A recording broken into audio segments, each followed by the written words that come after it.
On this Wednesday morning. You know what, Peyton? No appeal about after the weather yesterday and the cool temperatures we got in the afternoon. The evening, once it wraps up, it's kind of nice outside. Yeah. You got to get through the craziness of downpours, lightning, heavy or gusty winds, and maybe some hail. That's what we had yesterday in the city of New Orleans. And this morning, it's nice and quiet. That's the good news. This is classic stuff, guys. I don't want to act surprised that happened because it's summertime and it can happen, and it could happen again today. I am watching a couple of showers down along our coast. These are very isolated down near Terrebonne Bay and out towards Marsh Island and just south of Morgan City. So we've already got some morning coastal showers, also completely normal. But as we heat up, the atmosphere destabilizes inland. And I think by around lunchtime, noon and 1 o'clock, we'll probably start to see some storms bubble up here north and south of the lake. I've got a 50% chance of rain today. That's a good chance you see a storm in your area.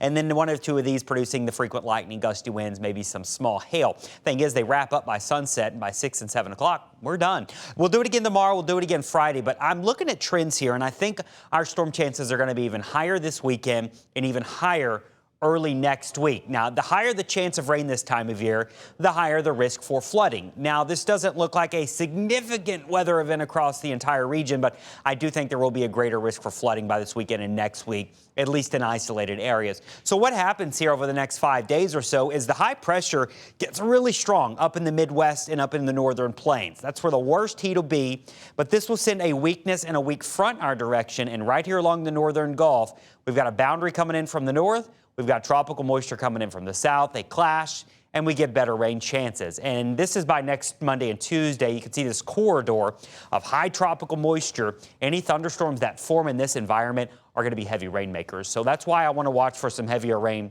early next week. That could lead to some maybe a better chance of street flooding in the region. Not expecting any tropical development, I don't think right now. I just don't see any potential for that, especially in the deep tropics where we've got all the Saharan dust. Some of the Saharan dust is near Cancun this morning, Miami, down in the Bahamas, the Turks, Cuba, Dominican Republic, to Puerto Rico, and down through the islands got some dust, and more dust is inbound.